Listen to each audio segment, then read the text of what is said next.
बिस्मिल्लाहिर्रहमानिर्रहीम, अस्सलाम वालेकुम। Live with doctor Shahid Masood के साथ मैं हूं सुमेरा सलीम। नाज़रीन, पाक फौज ने दहशतगर्दी के बड़े हमले को नाकाम बना दिया। असद कैसर साहब के बाद साबिक वफाकी वज़ीर फवाद चौधरी साहब को भी गिरफ्तार कर लिया गया है।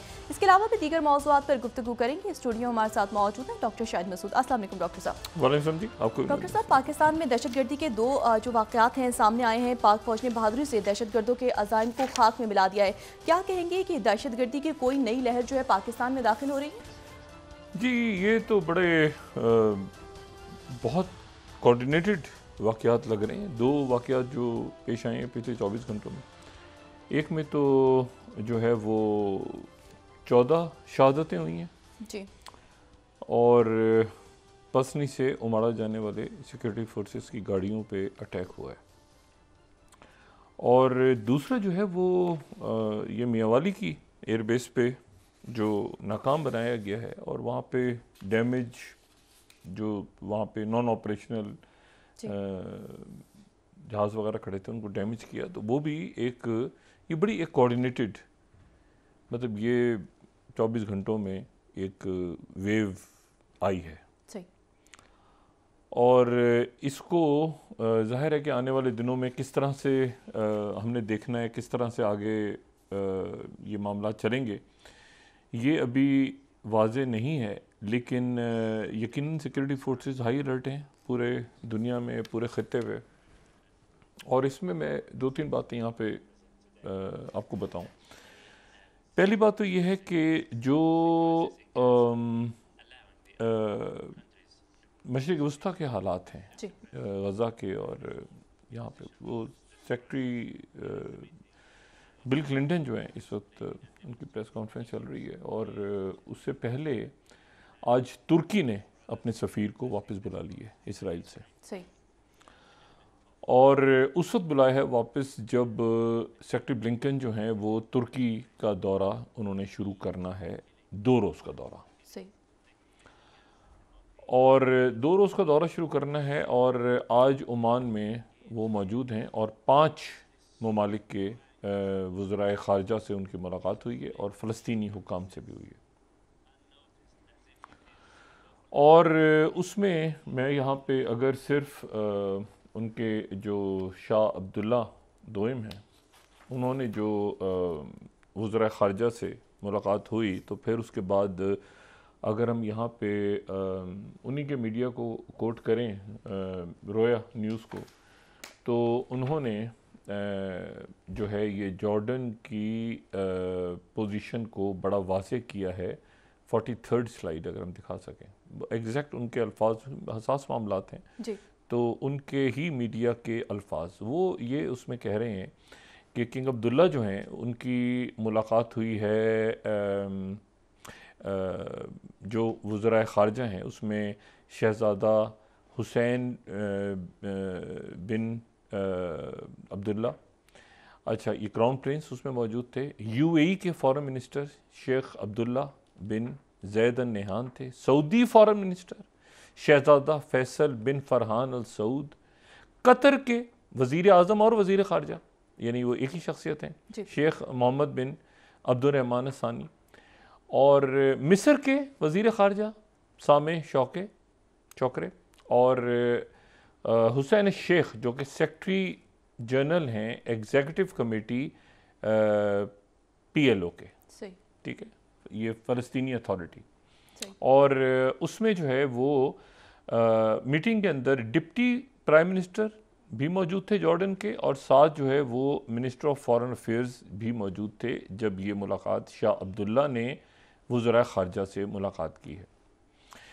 मैं इसमें आपको बिल्कुल ये बात बताऊं कि अभी तक जो मुलाकात ख़त्म हो गई है सेक्रेटरी ब्लिंकन से, और मेरा ख्याल है कि मुलाकात कामयाब नहीं हुई, ये मुलाकात नाकाम हो गई है उर्दन में होने वाली। और मैं इसको अभी तक अपनी असेसमेंट की बुनियाद पे जो ख़बरें वहाँ से आ रही हैं, मुलाकात नाकाम हो गई है। सीज़ फायर जो है वो नहीं करने जा रहा इसराइल, और ये हालात जो हैं वो बहरीन ने अपने सफ़ीर को बुलाया वापस, और ये बात मैंने कल भी कही, मैं दोबारा कह रहा हूँ कि बहरीन ने अपने सफ़ीर को बुलाया। बहरीन वो मुल्क है जो इब्राहिम अकॉर्ड के नतीजे में जिन्होंने मराकश, यूएई और बाकी मुल्कों के जो ताल्लुकात ठीक हुए थे 2020 में इसराइल के साथ। ये जो शाह अब्दुल्ला ने बात की है वहाँ पे ओमान में, अगर हम इस प्रेस को दोबारा देखें, इस प्रेस रिलीज़ को, या उनके ये सरकारी अखबार है वहाँ पे, ज़ाहिर है कि उन्होंने रिलीज़ किए थोड़ी देर पहले ये। अब इसको अगर हम दोबारा देखें तो वो ये कह रहे हैं कि 1967 के बॉर्डर्स पे वापस जाना होगा और किसी सूरत भी तकसीम जो है वो काबिल कबूल नहीं होगी, किसी भी किस्म। 67 के बॉर्डर्स पे वापस जाना होगा और मशरकी यरूशलेम उसका दारुल हुकूमत होगा। ये शाह अब्दुल्ला, ये वहाँ पर बात हो रही है जहाँ पर सेक्रेटरी ब्लिंकन मौजूद है। और ये जो है ये जो तुर्की ने बुलाया अपने सफ़ीर को अभी, और आज एक और अजब मामला हुआ है। कल बहरीन ने बुला लिया था, आज होंडुरस ने अपने सफारती ताल्लुकात तोड़ने का ऐलान किया है। होंडुरस जो है ये लातीनी अमेरिका का इससे पहले बोलिविया, इससे पहले जो है वो हमने देखा कि कोलंबिया, इससे पहले हमने देखा चिली। उन्होंने अपने सफ़ीर को वापस बुलाया, सब मुकम्मल शायद सफारती ताल्लुकात नहीं, थोड़े सफ़ीर को वापस बुला लिया। और उसके बाद होंडुरस जो है, अगर हम ये मैप पे देखें तो होंडुरस जो है ये बिल्कुल आप समझें कि कैरिबियन एक तरफ है, यानी ये लैटिन अमेरिका तो बिल्कुल, मैक्सिको, ब्राज़ील के तो हमें पता है लूला दे सिल्वा बहुत वुकल रहे हैं, बहुत उन्होंने बात की है। तो लातीनी अमेरिका जो है वो अपने ताल्लुकात इसराइल से तोड़ता चला जा रहा है, और इसराइल यानी आज होंडुरस जो है वो एक नया मुल्क सामने नहीं, वो लिस्ट में शामिल हो गया जिसने इसराइल के साथ अपने ताल्लुकात तोड़ने का ऐलान किया। सही। अच्छा, मैं आपको सिर्फ ये बात बताऊं कि अभी जो प्रेस कॉन्फ्रेंस है, ज़ाहिर है उसमें मुख्तलिफ वज़रा साथ खड़े हैं और ये प्रोग्राम जब लाइव जा रहा है तो उस प्रेस कॉन्फ्रेंस चल रही है। लेकिन सीज़ फायर का अगर ये सीज़ फायर की बात नहीं होती, आज बात सीज़ फायर की नहीं होती तो ये मुलाकात नाकाम है। सही। और अगर सीज़ फायर की बात हो जाती है तो फिर इस मुलाकात से बात आगे बढ़ेगी। सही। और उसके बाद अरब ममालिक, सऊदी अरब के जो वज़ीर ख़ारजा हैं, उनकी सेक्रेटरी ब्लिंकन से मुलाकात से पहले एक शख्सियत से बड़ी तवील टेलीफोन पे बात हुई है, और वो शख्सियत हैं चाइना के वज़ीर ख़ारजा वांग यी। और वांग यी जो हैं उन्होंने बिल्कुल सऊदी वज़ीर ख़ारजा से तफसील से बात की और कहा है कि हम मुकम्मल तौर पे गज़ा में जो मज़ालिम हैं चाइना और रशिया उस पर साथ खड़ा है। ठीक है, फ़लस्तीनियों के साथ खड़ा है और अरब ममालिक और मुसलमान ममालिक के साथ खड़ा है। और फिर इस बात को लेकर जो है वो इस मैसेज को लेकर वहाँ पे गए हैं और बहरीन ने अपने साथ। अच्छा, अब यहाँ जो दूसरा मामला है वो ये है कि इसको भूल जाएं, इस बात को कि ये हिज़्बुल्लाह जो सईद हसन नसरुल्लाह की जो स्पीच कल हुई है और उसमें उन्होंने कहा कि हम अभी नहीं इन्वॉल्व हो रहे। घमसान की लड़ाई हो रही है इस वक्त, घमसान की लड़ाई हो रही है, यानी जनूबी लेबनान और इसराइल की जो, मतलब आप यूँ समझें कि झड़पें, घमसान की झड़पें, लड़ाई झड़पें बहुत कशीदगी शदीद। और वहाँ पर वो जो दूसरा मामला है वो ये है कि जो मगरबी मीडिया है, जो दुनिया भर के ज़राए अबलाग हैं और जो पब्लिक सेंटिमेंट, यानी एक महीना होने को है, आज 4 तारीख गुजर गई, 7 तारीख को ये वाक़या पेश आया था। एक महीना होने को है और एक महीने से इसराइल बमबारी कर रहा है। कुछ 10,000 के करीब शोधा हो गए हैं, जिसमें 40% से ज़्यादा 12 साल से कम उम्र बच्चे हैं। और उसमें जो यानी आप देखें ना, कल 5 होगी तो 7 तारीख, यानी इस दौरान उन्होंने सिर्फ बमबारी की है, अपना कोई बंदा नहीं छुड़ा सके, एक भी कोई किसी बंदे को मार नहीं सके हमास के शहरियों के अलावा। और जो बड़ी एक खौफनाक बात है जो सामने आई है वो ये है कि ये जो आज न्यूयॉर्क टाइम्स ने आज एक तहकीकाती रिपोर्ट शाये की है, पहली स्लाइड, और इसको पढ़ के इस कदर दुख, इतना दुख और इस कदर अफसोस है। उन्होंने कहा है कि 2000 पाउंड के बॉम्ब जो हैं ये जाबलिया में इस्तेमाल हुए हैं, 2000 पाउंड के बॉम्ब्स। और ये जो बॉम्ब्स हैं ये फिर न्यूयॉर्क टाइम्स ने इनकी सैटेलाइट पिक्चर्स लेके ये बताइए, ये सैटेलाइट पिक्चर भी इन्होंने कहा कि 40 फुट गहरे गड्ढे पड़ गए हैं वहाँ पे, जहाँ बम गिरा है वहाँ 40 फुट गहरा गड्ढा, 40 फुट, ये न्यूयॉर्क टाइम्स है। और फिर न्यूयॉर्क टाइम्स ने सैटेलाइट इमेजेस जारी की हैं, न्यूयॉर्क टाइम्स ने, और न्यूयॉर्क टाइम्स ने कहा है कि ये जो है ये सैटेलाइट इमेजेस हैं और उसमें ये 40 फुट के गड्ढे जो हैं ये शुमाली इलाकों में, शुमाली जो इलाका है गज़ा का, शुमाली गज़ा जो है जी, जो सबसे ऊपर उनकी पट्टी का इलाका है, तो वो कह रहे हैं कि जी यहाँ पर जो गड्ढे हैं, मतलब जो 2000 पाउंड का जो बॉम्ब गिरा है, तो दो ऐसी जगह हैं कि मतलब वो गड्ढे आपस में मिल गए हैं, मतलब उनके दरमियान से चलने की इतना करीब गिरे हैं गुंजान आबादी में। और ये न्यूयॉर्क टाइम्स की रिपोर्ट है। इसी के साथ ये तो हो गया अमेरिका का न्यूयॉर्क टाइम्स, इसी के साथ गार्डियन ने रिपोर्ट दी है, और गार्डियन ने जो रिपोर्ट दी है वो ये है कि जो चौथी स्लाइड है वो कह रहे हैं कि 1000, गार्डियन ये कह रहा है कि 1000 ऐसे गड्ढे मौजूद हैं, सैटेलाइट, ये गार्डियन है, वो कह रहे हैं कि 1000 गड्ढे मौजूद हैं सैटेलाइट इमेजेस के मुताबिक, जो कि शुमाल की गज़ा स्ट्रिप में मौजूद हैं। और ये जो हैं ये ½ किलोमीटर, ये इतनी सी यानी आधा किलोमीटर जगह पे 100 गड्ढे मौजूद हैं, 100 गड्ढे, ठीक है, आधा किलोमीटर जगह पे।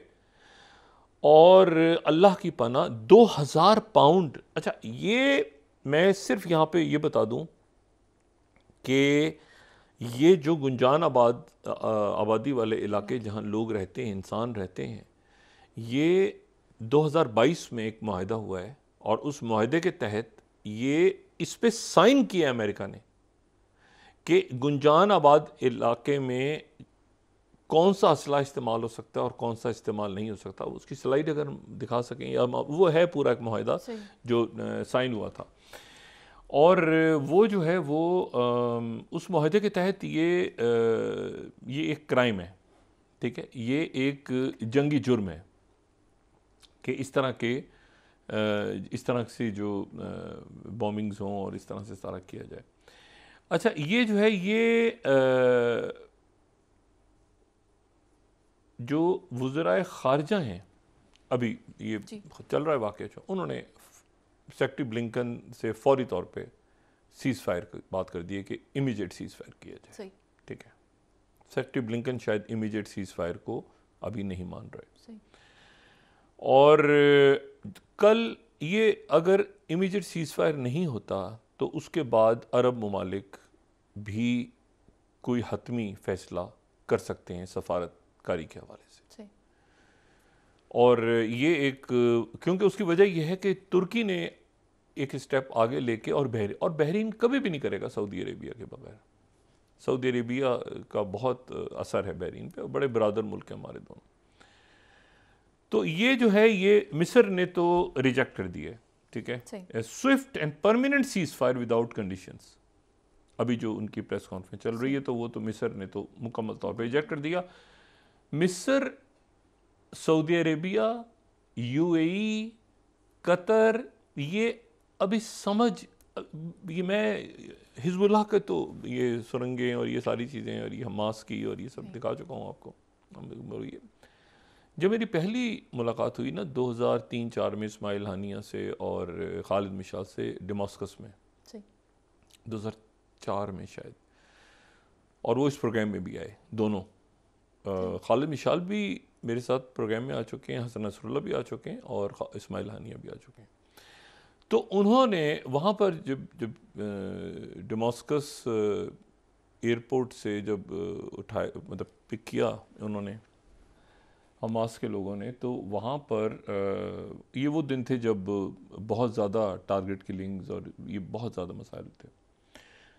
तो वो सिर्फ वो उनका ये था कि हम शक की बुनियाद पे ना, उन्होंने कहा ब्रदर आप मिलने तो जा रहे हो, एक जगह दूसरी जगह पट्टी आगे पीछे, जैसे अपने लीडरशिप से वो मिलवाते हैं, तो वो बड़ा मुश्किल था उन दिनों में इंटरव्यू करना या मिलना।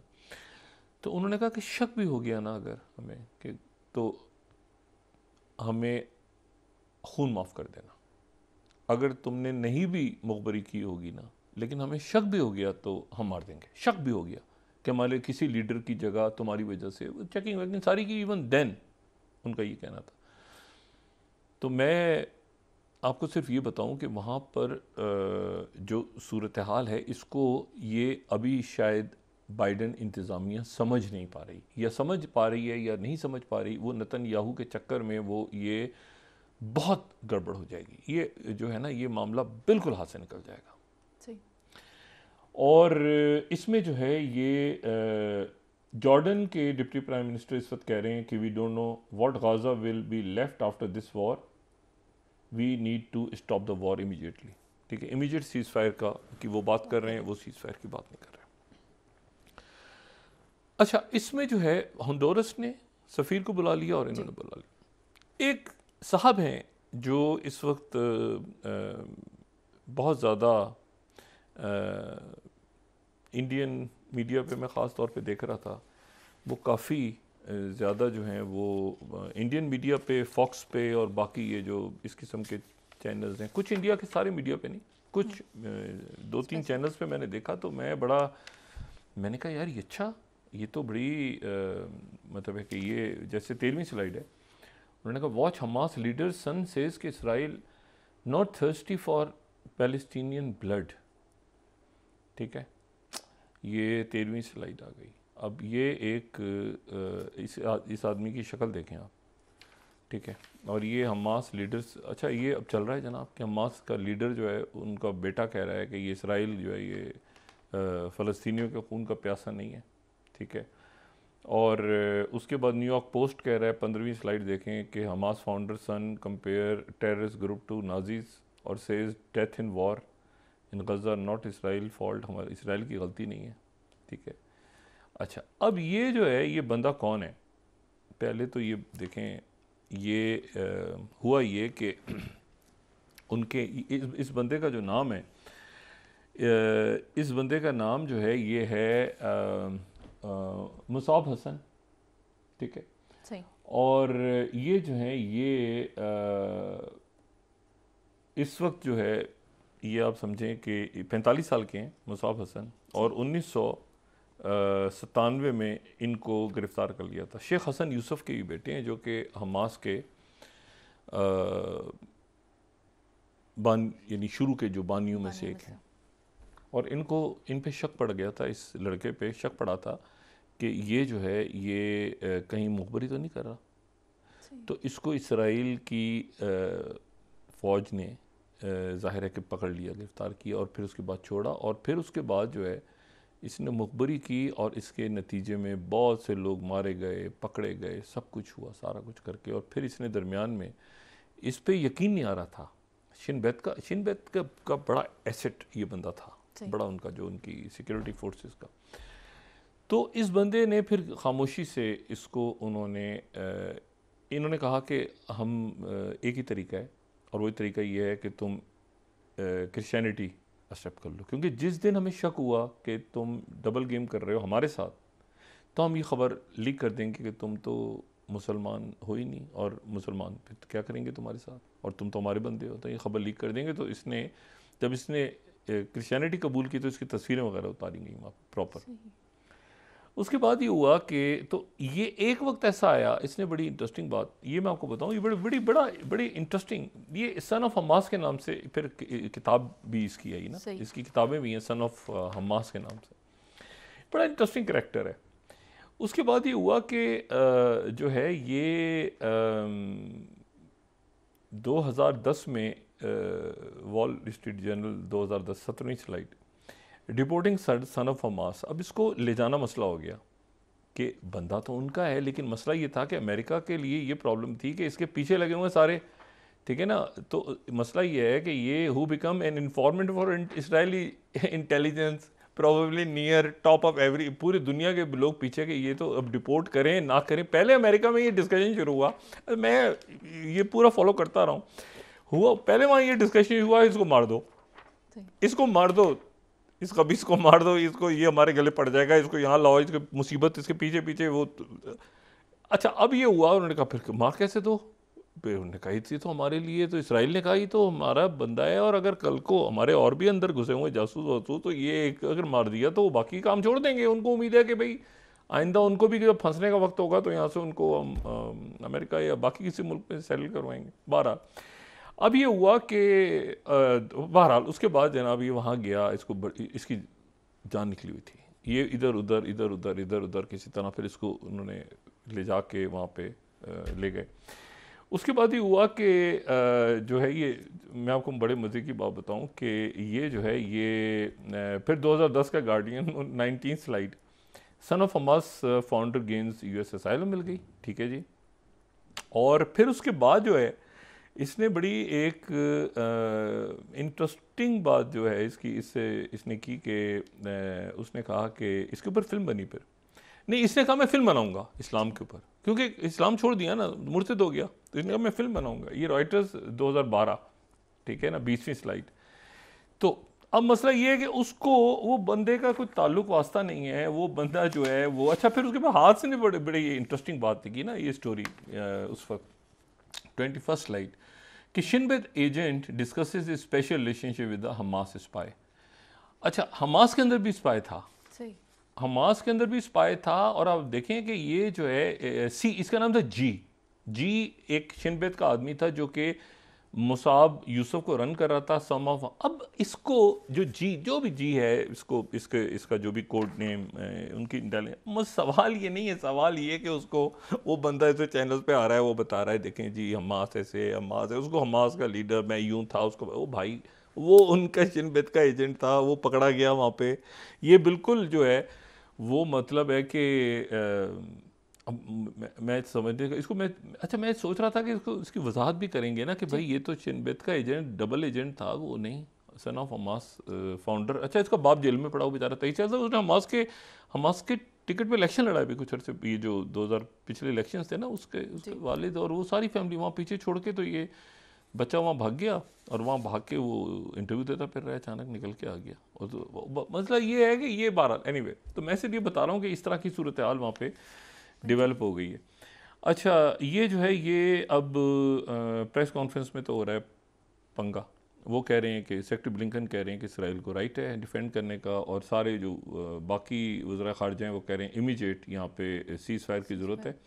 और इसी दौरान जो है वो अभी ये सेक्रेटरी ब्लिंकन के लिए बड़ा इंपॉर्टेंट है, बहुत इंपॉर्टेंट है सीज़ फायर करवाना। और ये मामलात को आज देखें, आज वहाँ पे पहले तो एक एम्बुलेंस के ऊपर अटैक हुआ, फिर दूसरा अटैक जो है वो हुआ वहाँ पे एक स्कूल, ये गढ़े आप देख रहे हैं ना बच्चे, और ये अब बाहर का ये ज़्यादा खिंच नहीं सकती, ये इन्होंने CNN ने कहा है, मैं आई डोंट नो कि ये 39 स्लाइड हम CNN की कोट कर देते हैं, वो अपने सोर्सेज से बता रहा है कि CNN ने वार्न किया इसराइल को कि ये बहुत जल्द जो है 39 स्लाइड के ज़्यादा टाइम नहीं है, ये सपोर्ट दुनिया भर में जो है ये ख़त्म होनी शुरू हो जाएगी, और उससे पहले पहले जो कुछ करना है आप कर लें, लेकिन 1 महीना हमास इसको खींच के ले गई, ठीक है।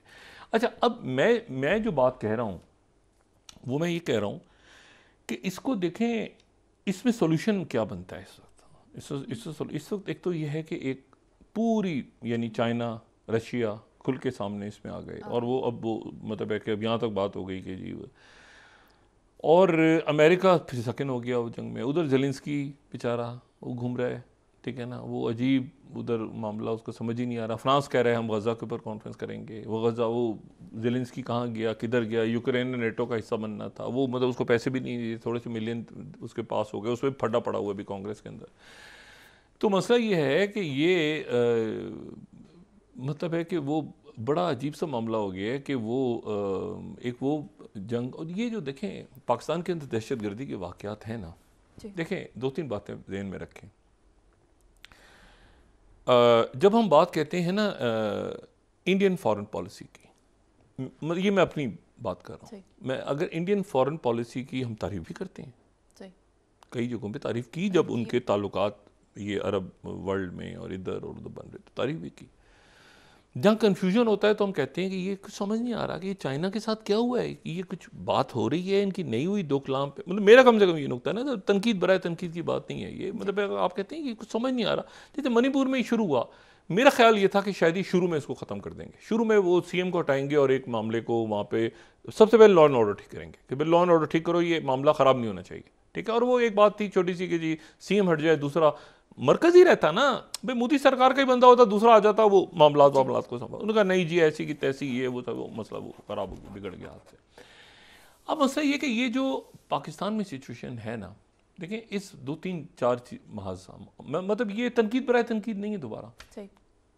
पहली दफ़ा एक तो ये कि सेंट्रल एशिया से इंडिया डिस्कनेक्ट हुआ है, यानी क़याम पाकिस्तान और जब से आज़ादी हासिल हुई है हमेशा इंडिया का एक्सेस रहा है और बहुत स्ट्रॉन्ग एक्सेस रहा है सेंट्रल एशिया और रशिया। मतलब सोवियत दौर में तो राज कपूर के गाने वहाँ पे, और मतलब पूरा आप सोचें ना कि इतना वहाँ पे इतना इन्फ्लुएंस था। पहली दफ़ा इंडिया का, और अकेला जो था, फिर उसके बाद अफ़गानिस्तान, सेंट्रल एशिया, रशिया, वो ख़त्म हो गया सारा।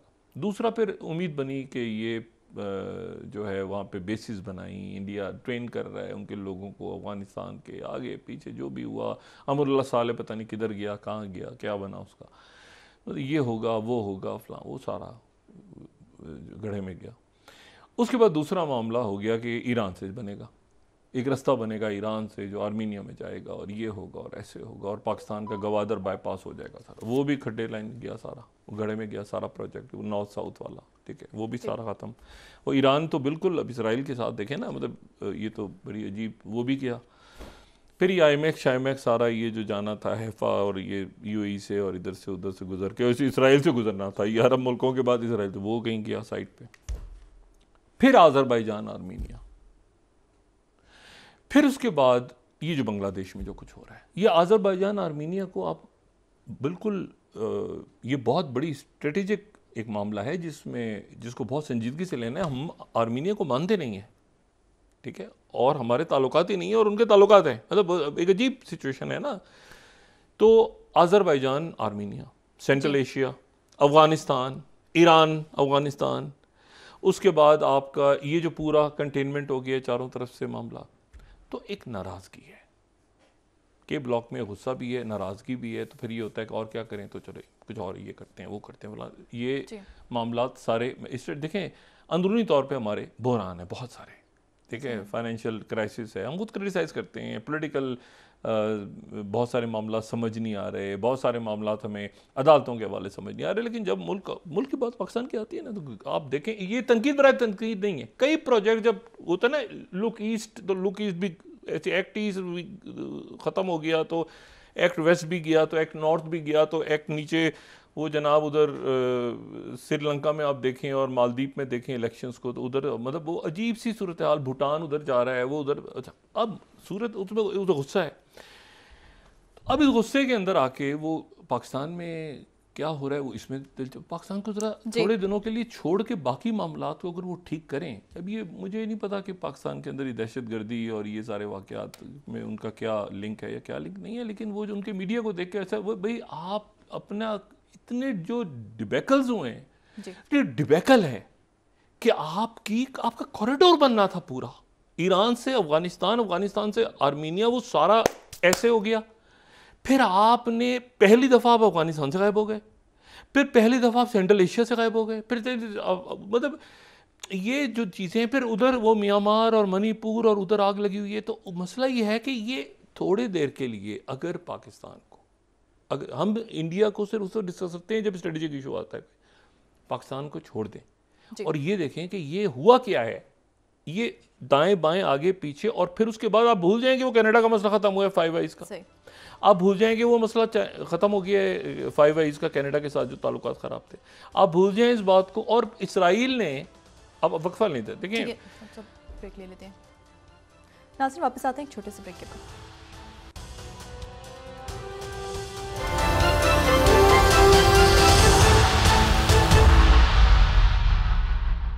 वेलकम बैक नाज़रीन। तो डॉक्टर साहब, अरब ममालिक के सेक्रेटरी ब्लिंकन के साथ मुज़ाकरात नाकाम हो गए हैं क्या? मुज़ाकरात नाकाम हो गए हैं जी, और 3 घंटे का टाइम दिया है इसराइल ने कि ये जो नॉर्थ का पूरा इलाका है बिल्कुल खाली कर दिया जाए, और आज रात को इसको बिल्कुल वहाँ पे बॉम्बिंग होगी बहुत ज़्यादा। ये क्या होगा मैं नहीं जानता।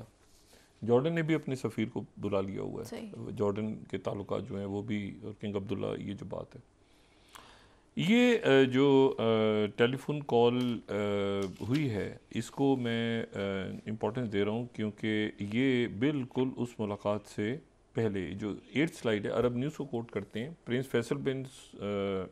फैसल बिन फरहान, उनकी चाइना के फॉरेन मिनिस्टर वांग यी से बात हुई है गज़ा क्राइसिस पे, और साथ उसके जो है वो ये अब यहाँ से ज़ाहिर है कि ये सीज़ फायर तो नहीं हुआ, और सीज़ फायर का जुमला उन्होंने नहीं कहा, इस्तेमाल किया, और वो जा रहे हैं अब तुर्की, और तुर्की में तो यानी तैयब एर्दोगन ने आज कहा है कि ये तो बिल्कुल इसकी हैसियत ही नहीं है कि मैं इससे बात करूं, और तुर्की ने अपने सफ़ीर को वापस बुला लिया।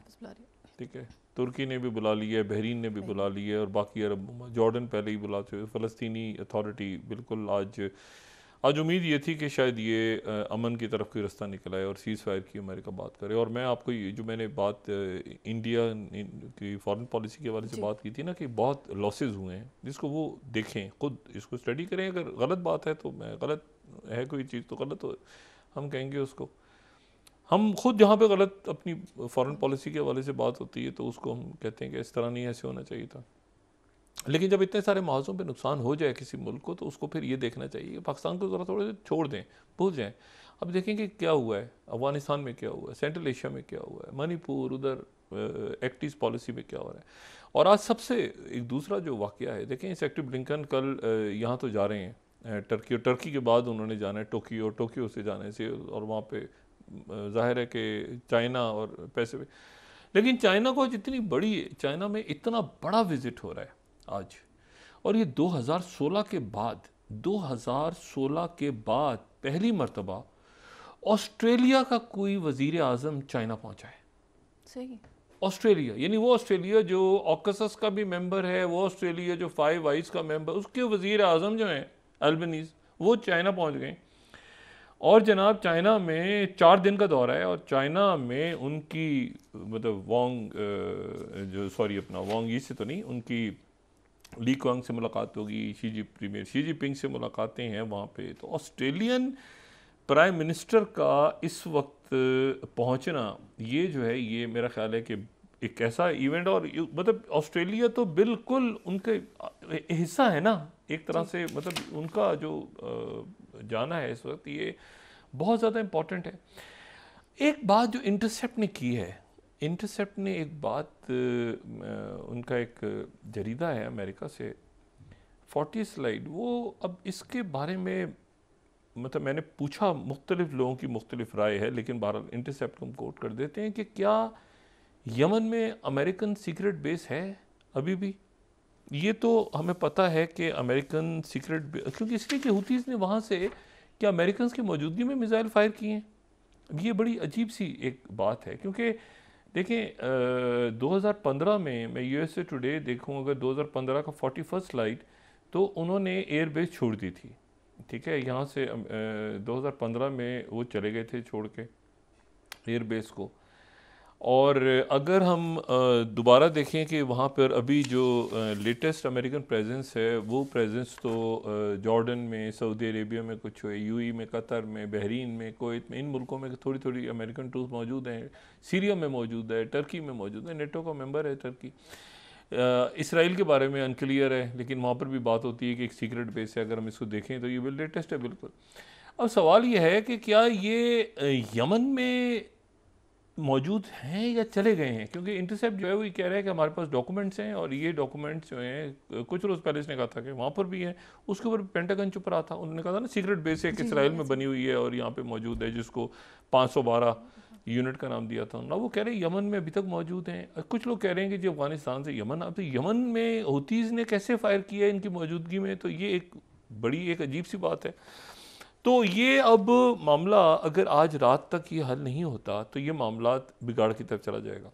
सही। मैं आपको बताऊं, आज भी अटैक्स हुए हैं दोबारा जो अमेरिकन बेसिस के ऊपर सीरिया में और इराक में। और ये जो सीज़ फायर का ऐलान नहीं हुआ और आज उन्होंने फिर इसराइल ने कहा कि 3 घंटे के अंदर खाली करें वरना हम इसको जंग, इसमें ये मतलब इसको लोग चाह रहे हैं कि ये, और मैं आपको बताऊं जो मैंने बात की ना, इंडिया के हवाले से बात की थी, इंडियन फॉरेन पॉलिसी की बात होती है या मोदी सरकार की बात होती है, इंडियंस की बात कभी भी नहीं होती। इंडियंस बहुत सारे इंडियंस को वो इसमें इस वक्त जो है इंसानी बुनियादों पे हेल्प कर रहे हैं वहाँ पे, और बहुत सारे क्रिश्चियंस पूरी दुनिया के, यानी मज़हब से हट के इंसानी इशू बहुत बड़ा, जैसे एक बहुत बड़ा इंसानी एक इशू है कि बच्चे जो हैं वो जानों से जा रहे हैं और आप वहाँ पे 40-40 फुट गड्ढे जो हैं वो भी बॉम्बिंग्स हो रही हैं। इसमें जो सबसे ख़तरनाक चीज़ है ना, जो मैं जिस पे प्रोग्राम क्लोज करूँ, जो मैंने कल भी बात की थी और मैं आज दोबारा उसको दोहरा रहा हूँ, वो रॉयटर्स की, ये जो रॉयटर्स ने आज एक ख़बर दी है ना कि ये इसराइल के लोग दुनिया में अपना सफ़र बंद कर दें। अच्छा, ये इसका क्या मतलब है? ये जो 33rd स्लाइड है, ये मैंने कल भी बात की थी ना कि वर्ल्ड वाइड, यानी इसका क्या मतलब है कि इसराइल, क्योंकि क्या हम फिर जा रहे हैं 70 या 80 की दहाई पे, जहाँ पर ये बाहर वाक़यात होने शुरू हो जाते थे। यानी यहाँ पे एक बड़ी मशहूर खातून थी लैला खालिद, शायद लोगों को याद हो, यहाँ प्लेन हाईजैकिंग्स और ब्यूनस आयरेस और रोम और इधर और उधर। ये मसला कहीं उधर जा रहा है या इसको यहीं पर हल करना है, इसको सीज़ फायर करके, और फिर उसके बाद जो भी जिस तरह से भी निगोशिएशन करनी है, आगे बढ़ना है। तो महीना तो हो गया है, तो महीने में क्या उन्होंने अभी ये जो साउथ पे फिर उन्होंने फायर कर दिए हमास ने रॉकेट। तो ये इसको मेरा ख्याल, मुझे उम्मीद थी आज के सारे जो वज़रा ख़ारजा, अब ये वज़रा ख़ारजा भी वापस जाएंगे और जाके उसके बाद आज ये अगर बॉम्बिंग होती है रात को, तो मेरा ख्याल है कि कल अरब ममालिक जो हैं, अरब ममालिक की तरफ से बात की गई है, थोड़ी देर पहले उनकी तरफ से बात की गई थी कि हम एक अलग से प्रेस कॉन्फ्रेंस भी करेंगे, सही अलग से, जिसमें सेक्रेटरी ब्लिंकन नहीं होंगे। तो वो उसमें क्या ऐलान करते हैं, किस तरह से मामलात आगे जाते हैं, कोई अच्छा रुख नहीं है, क्योंकि इतने बेगुनाहों की इतनी ज़िंदगियाँ इसमें जा रही हैं। मुझे उम्मीद थी आज के ये कोई सीज़ फायर का ऐलान हो जाएगा, लेकिन बदकिस्मती से जंग आज रात को और हमले जो हैं ये तेज़ होने जा रहे हैं। बदकिस्मती से आज की जो रात है वो गज़ा पे बहुत भारी है। जी, बहुत शुक्रिया डॉक्टर साहब। नाज़रीन, इसके साथ ही आज का प्रोग्राम अपने इख्तिताम को पहुंचा। मुझे सुमेरा सलीम को दीजिए इजाज़त। अल्लाह ने के बाद। जी डॉक्टर साहब, अपना दोस्तों रिश्तेदारों, गिरदोनवाह के लोगों का सब ख्याल रखिएगा। अल्लाह हाफ़िज़।